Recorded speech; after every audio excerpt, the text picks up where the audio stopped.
pertama Ustaz, itu sholat khauf itu jamak apa gimana Ustaz? Kan kalau sholat safar bisa dijamak tuh, luhur sama asarnya. Nah kalau sholat perang ini kan bisa seharian itu perang. Apa sholatnya dijamak tapi cuman 2 rakaat atau hadis yang lain cuma 1 rakaat? Nah kalau zaman sekarang perang itu kan nggak kenal waktu nih Ustaz. Nah ini untuk diterapkan di zaman sekarang gimana nih Ustaz? Posisinya genting banget di sini soalnya nggak dibahas nih Ustaz. Untuk sholat khauf yang nggak pakai jamaah. Karena pernah saya dengar juga tuh Ustaz, sahabat dalam keadaan perang menghadapi musuhnya lagi sholat dia gitu. Ini sholatnya gimana itu Ustaz? Nih sekarang itu sebabnya kenapa kalau dia menyerang pun tetap head to head gitu ya Ustaz. Iya, head to head kelihatan gitu, ya kan? Kalau sekarang upload head to head sniper aja nembak udah mati lah. Iya. Dan tujuan di sini kenapa nanti kan kembali seperti itu Pak, kita kan berulang sejarahnya kan. Iya. Akan hilang teknologi akan hilang semua. Iya. Kita kan berperang dengan tombak. Karena nggak mungkin hadisnya Rasulullah itu udah nggak zamannya nih, nggak kepake lagi. Belum tentu. Iya. Mungkin tahun-tahun berikutnya nih bakal kepake lagi nih hadis yang ini. La ilaha illallah Muhammadun Rasulullah alaihi salatullah wa alihi.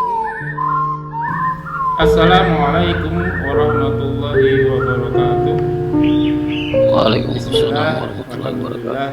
Wassalatu wassalamu ala rasulillah ala nabiyina Muhammadin wa ala alihi washabihi wa man walah ila yaumil qiyamah.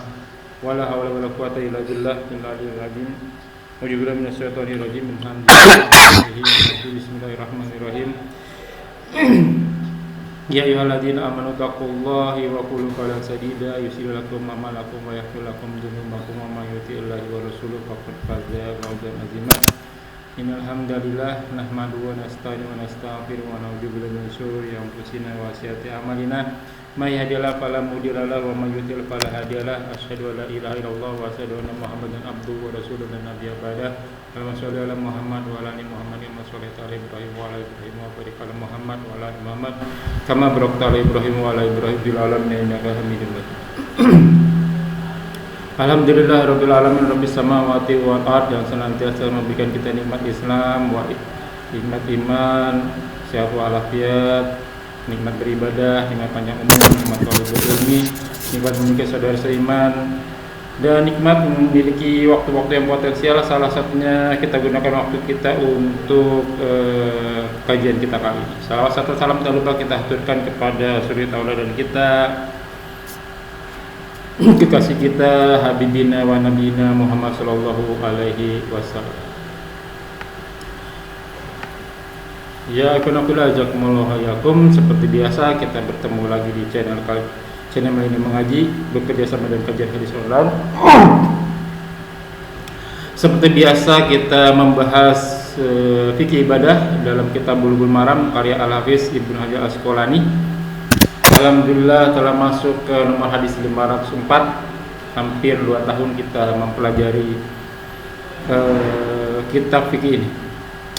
Tamam, kajian kali ini masih dipandu oleh gurunda kita Al-Mukarram Al-Ustaz Ali Habibullah. Alhamdulillah beliau telah hadir di antara kita, dan senantiasa kita selalu doakan beliau diberikan kesehatan, diberi kekuatan, diberi kemurahan rezeki, dan dimudahkan segala urusannya. Selanjutnya mari sama-sama kita simak kajian kita kali ini. Bila ada pertanyaan seperti biasa dapat ditanyakan di kolom komentar, dan insyaallah akan ditanyakan dan dijawab pada kesempatan dan waktu yang tepat. Semoga berguna bagi manfaat selaku ilmi, wabil khusus anak al-fakir, dan bermanfaat panjang kata untuk waktu yang tepat kepada guru dan taqwadon maskur. Assalamualaikum warahmatullahi wabarakatuh. Assalamualaikum.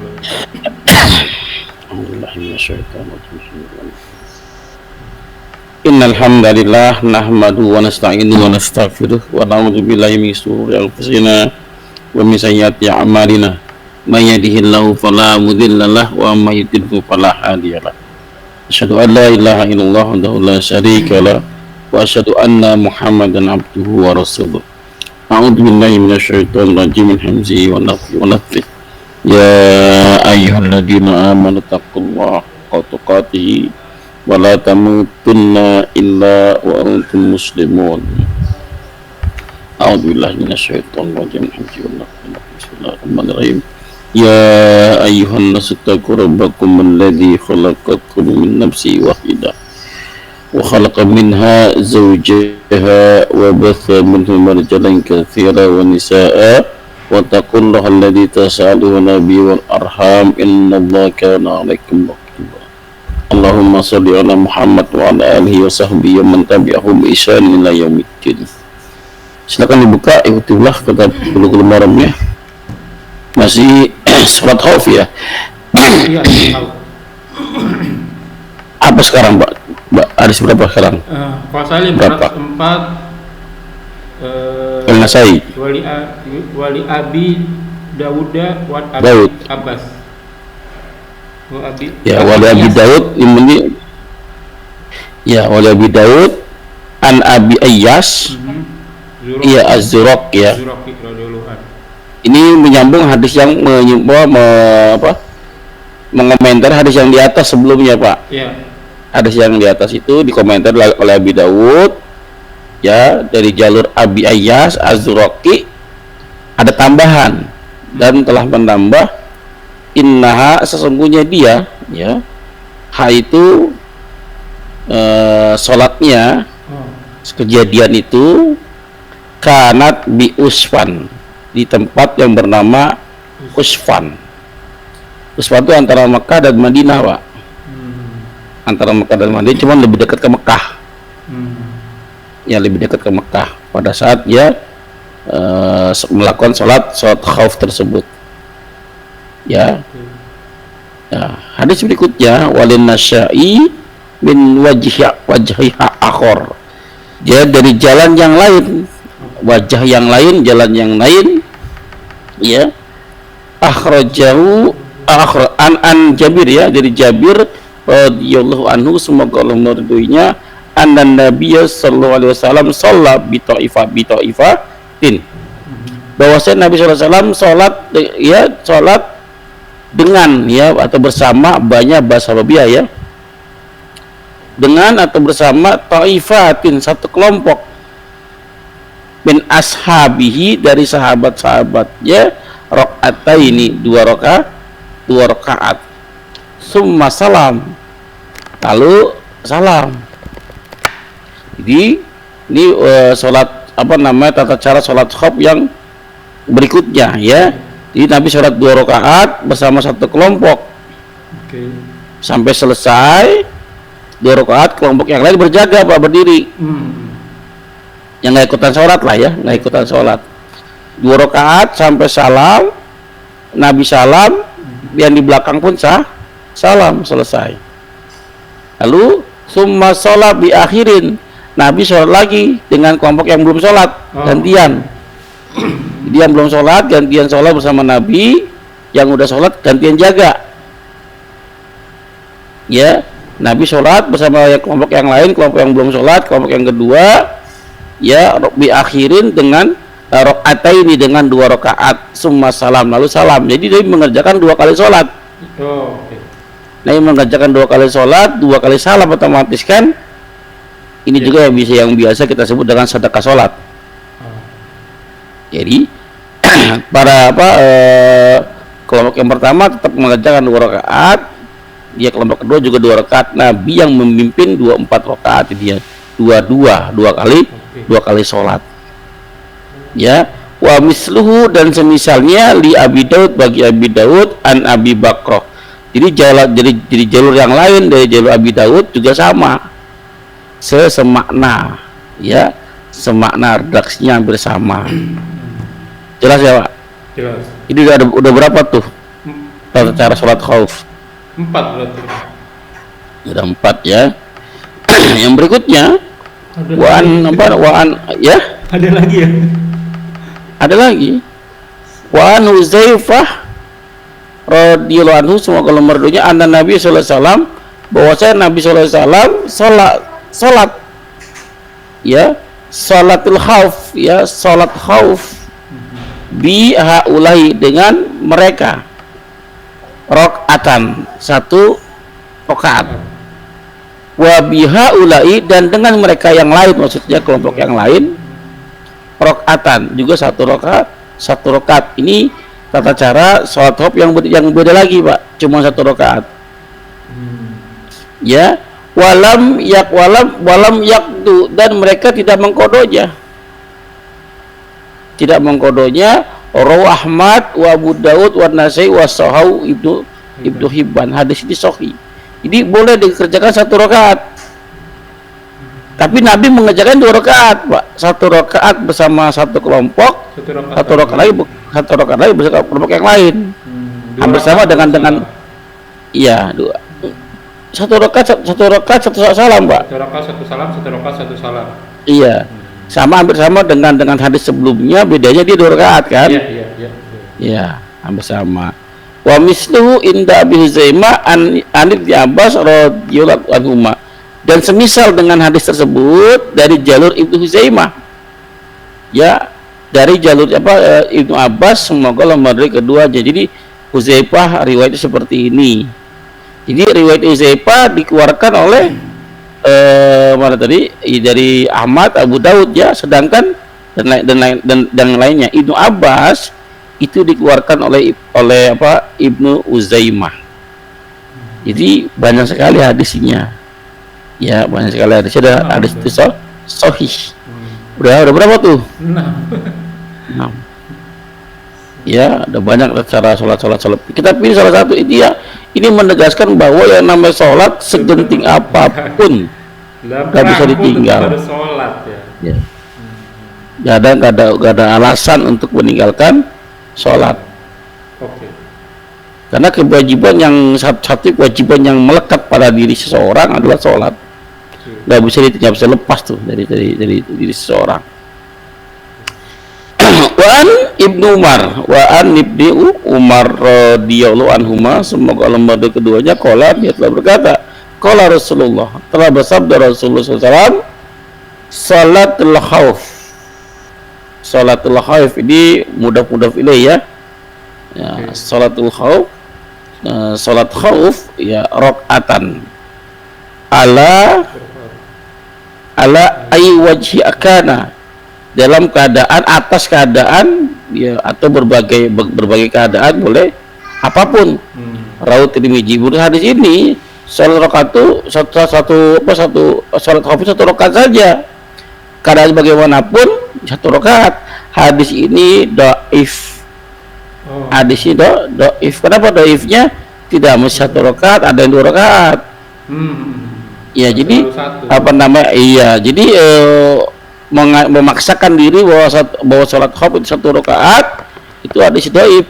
Tapi kalau mengatakan sholat khauf ada yang 1 rakaat, itu boleh. Ya. Wa anhu, dan darinya marfu. Ya, marfu itu hadis yang derajatnya sanadnya sampai ke Nabi, ya, naik ke atas Nabi, sampai ke Nabi. Laisa fi sholatil khauf sahwi, tidak ada pada sholat khauf itu sahwi. Akhrajahu Daraqutni bisnadin dhaif, ya, sanadnya ada kelemahan yang bernama Abdul Hamid bin Asy'ari. Abdul Hamid bin Asy'ari. Mungkin itu Bapak sekalian, silakan kalau mau ditanyakan tentang sholat khauf. Kalau ada waktu nanti kita lanjut ke sholat id, ya, kalau ada waktu. Ya. Silakan. Syukur. Yang pertama, Ustaz, itu sholat khauf itu jamak apa gimana, Ustaz? Kan kalau sholat safar bisa dijamak tuh, luhur sama asarnya. Nah, kalau sholat perang ini kan bisa seharian itu perang. Apa sholatnya dijamak tapi cuman 2 rakaat, atau hadis yang lain cuma 1 rakaat? Iya, belum ada keterangan menjamaknya, tapi boleh. Kalau mau dijamak, kalau boleh, karena kan penjamak itu kan kondisinya kan kondisi ketakutan, kondisi jauh jarak itu kan. Boleh, karena orang yang perang itu kan safar dia. Iya, betul. Dan safarnya bukan sekedar safar dalam keadaan kondisi genting, ketakutan. Boleh dijamak, tapi boleh juga dipisah, ya. Iya. Sama dengan ketentuan sholat yang lain. Nah, ini kan saya mencoba bukan menghayal, mencoba bagaimana kondisi di di keadaan seperti itu Ustaz. Balas. Bahkan di film-film sirah nabawiyah pun kondisi ini nggak kelihatan nih Ustaz nih. Pas lagi perang nih gimana nih mulainya? Sampai zaman dulu itu perang itu ada tandanya. Lagi perang, bunyi apa sesuatu trompet atau apa gitu, berhenti dulu ya perangnya gitu. Karena kalau saya pernah dengar cerita tentang Uhud, kan waktu itu Khalid masih jadi kafir Quraisy kan. Nah ini saya udah tahu nih Muslim nih, pasukan Muslim akan sholat nih, kita serang aja pas waktu sholat nih. Berarti kan itu sama-sama berhenti kan Ustaz posisinya. Nah kalau zaman sekarang perang itu kan nggak kenal waktu nih Ustaz. Nah ini untuk diterapkan di zaman sekarang gimana nih Ustaz? Iya, ini perang zaman sekarang berbeda dengan zaman dulu ya. Zaman dulu itu walaupun perang berbeda keyakinan, tapi ada satu keyakinan Pak yang disepakati. Iya. Iya, apa namanya, Tuhannya pemilik Ka'bah, Allah. Orang-orang Quraisy itu percaya dengan Tuhan pemilik Ka'bah. Cuman mereka meyakininya dengan cara perantara, dengan melalui patung-patung gitu kan. Mereka sejak zaman sebelum Nabi diutus udah ada tuh namanya 4 bulan haram, tahu mereka Pak. Oh, oke. Gak berani berperang, tahu mereka. Iya, benar. Ibadah haji mereka tahu dia.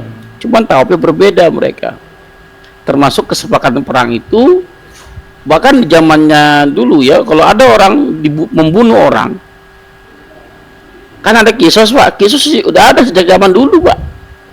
Ya sebelum Nabi Muhammad diutus udah ada kisos sejak zaman Nabi Musa. Oh, orang kalau ngebunuh, orang kalau ngebunuh dia lari Pak, lari dikejar-kejar masuk ke Ka'bah aman. Walaupun ketemu dengan orang yang ngejar di Ka'bah, nggak berani mereka bunuh. Saking menghormati. Nggak berani mereka bunuh. Tapi uniknya zaman sekarang orang-orang Yahudi itu melupakan itu. Kenapa? Karena dalam Taurat mereka itu sekarang udah diganti semua kan. Mereka mengganti semua, orang Yahudi, orang Quraisy ya zaman dulu. Sekarang orang Yahudi memang orang yang nggak bertuhan sebenarnya. Dia banyak melanggar gitu. Kalau nggak sesuai dengan kepentingan aja langgar. Bahkan kalau disusun mulian mana antara orang Yahudi dengan orang musyrik Mekah gitu kan. Mending musyrik Mekah Pak, masih punya ada aturan. Ada aturan ya. Walaupun iya, padahal Yahudi dikasih kitab ya kan, dikirim banyak nabi, emang bebel. Ya nggak mau diajar gitu kan. Ya, yang pernah saya dengar itu kalau misalnya perang sama suku Madinah, ya sama orang-orang Madinah itu habis perang biasanya turun matahari terbenam ya. Habis perang mereka ngasih makan sama musuhnya. Iya betul. Kok aneh ya? Ada Pak. Betul. Gitu. Jadi zaman dulu tuh perangnya lebih beradab Pak. Iya benar. Coba sekarang Ukraina sama Rusia nggak kelar kan? Iya. Ini kemarin aja perang itu kadang bisa dibom rumah sakit. Rumah sakit dibom.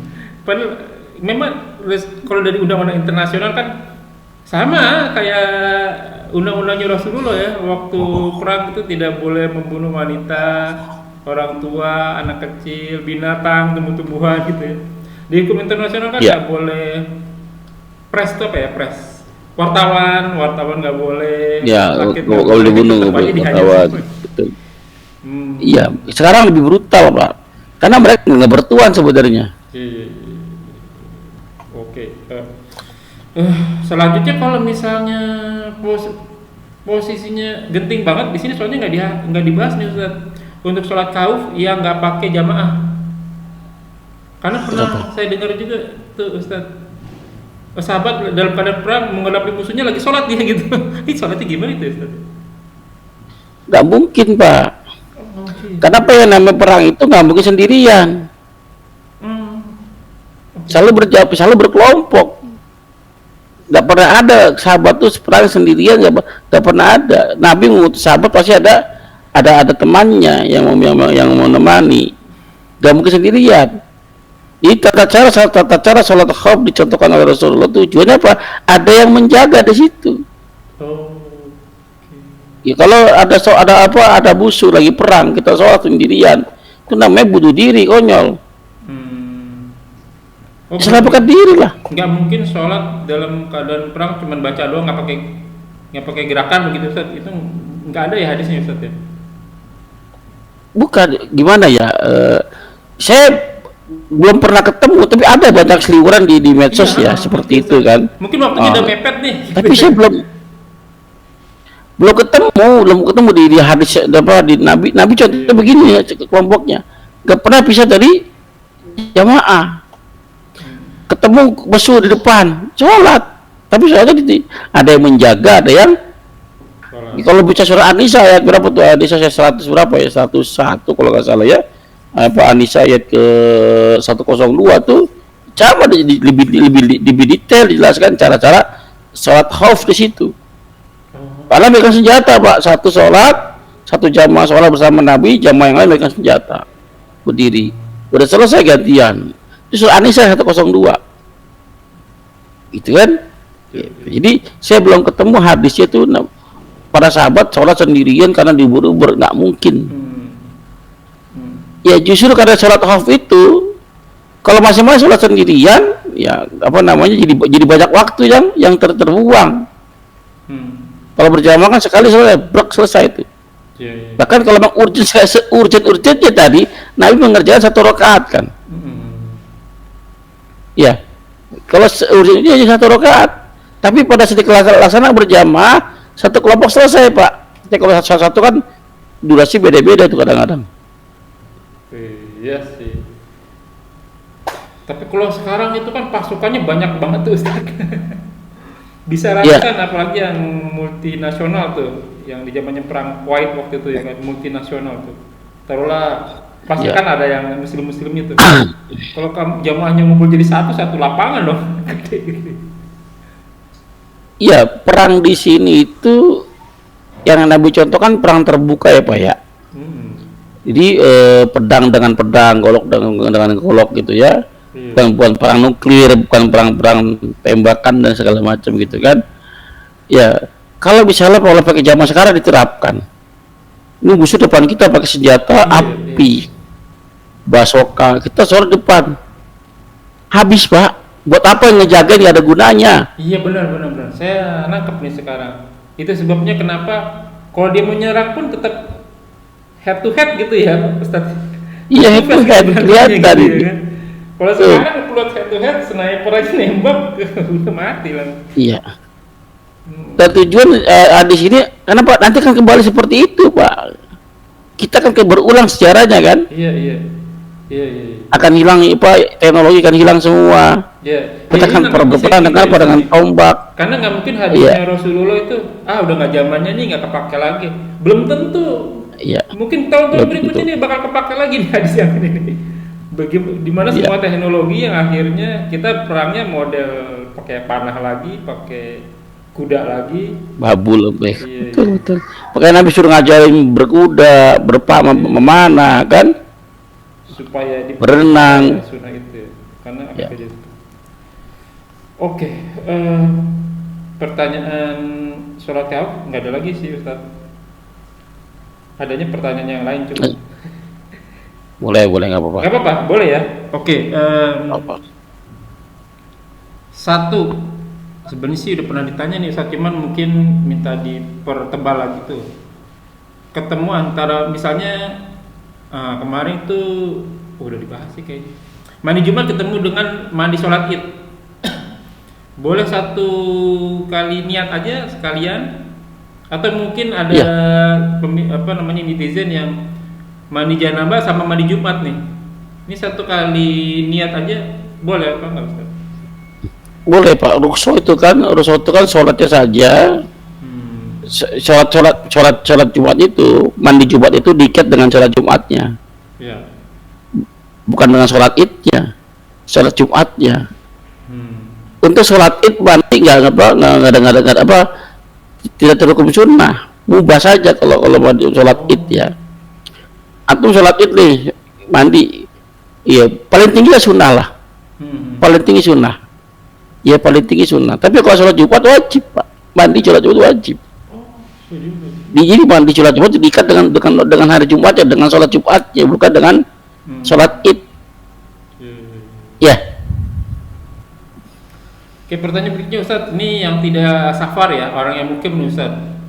Kalau misalnya dia masuk ke sholat karena ada sholat intizar kan ya Ustaz, sholat menunggu khotib naik mimbar gitu, dan dilakukannya berarti sebelum azan zuhur atau azan sholat Jumat gitu.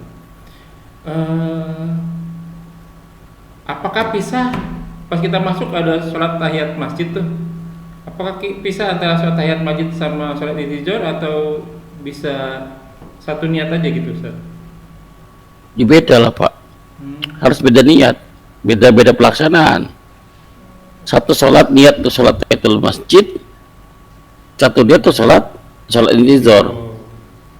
Iya, nggak bisa jadi cepat satu niat sholat dua. Ini orang apa ya, gimana ya, modal dikit mau untung banyak nih, orang ekonomi di biasanya Pak. Tapi bagaimana dengan yang safar Ustaz? Beda ya atau sama nih Ustaz? Iya, antum kalau safar, antum mau sholat Jumat, maka antum terikat dengan Jumat, aturan Jumat. Aturan Jumat ya. Bukan aturan safarnya, karena antum yang melebur ke sana. Okay.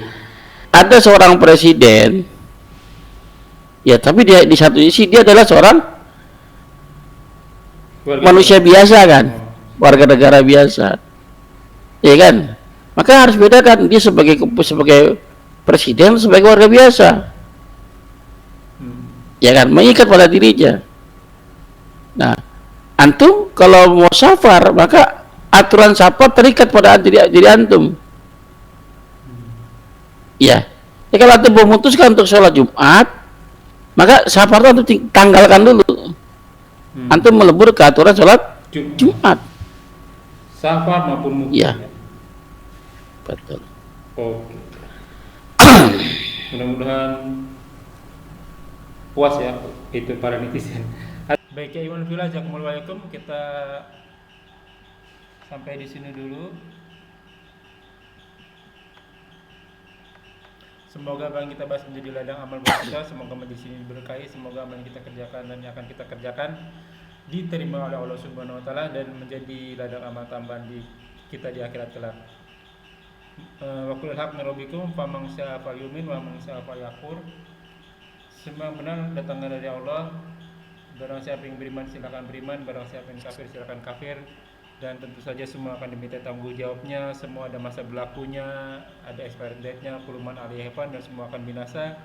Dan sabda Rasul kita tidak jauh dari 60 sampai 70 tahun saja, umur 60 sampai 70 tahun saja, sehingga hisab pada diri kita sebelum kita hisab olehnya. Semoga segala kesalahan kita dimaafkan, diampuni, dan diganti pahala yang berlipat-lipat ganda dengan kemahmurahnya. Wallahu a'lam bishawab. Dengan para majelis, subhanakallahumma wa bihamdika asyhadu an la ilaha illa anta astaghfiruka wa atubu ilaik. Wa akhiru da'wana walhamdulillahirabbil alamin wa billahi taufiq hidayah. Wassalamualaikum warahmatullahi wabarakatuh. La ilaha illallah Muhammadun Rasulullah.